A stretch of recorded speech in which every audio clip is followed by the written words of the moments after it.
Awesome. Thank you so much. The third question, really good question, comes from Stephanie in Pennsylvania. Stephanie asks, can I volunteer even if I don't know enough about her policies?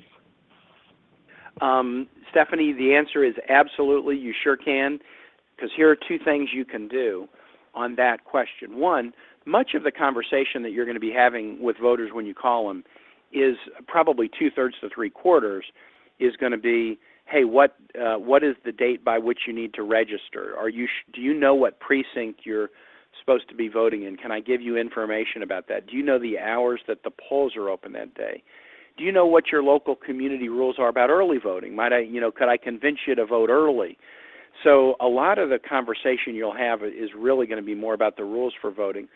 But even when you get into policies, if you don't know the answer, you can take somebody's question and say, I'll have somebody call you back, and then you note that in the file. Here's a voter that seems interested but really wants to know about environmental policies. Well, that then tells us something important about that voter, and somebody from the campaign can get back to them. And I'll tell you, this is something that I really have used in my own campaigns in the past. Often, if somebody has that conversation, when they get off, they kind of are not sure, or they're even doubtful that somebody's going to call them back and answer their question. And when they get a call back, hey, we heard you were talking to so-and-so yesterday, and you asked a question about the environment. We have the answer. Here it is. They really are impressed. That almost always will convert an undecided person into a voter. And so even if you don't know the policy answers, you're agreeing to get back to them with an answer is something that will really be impressive.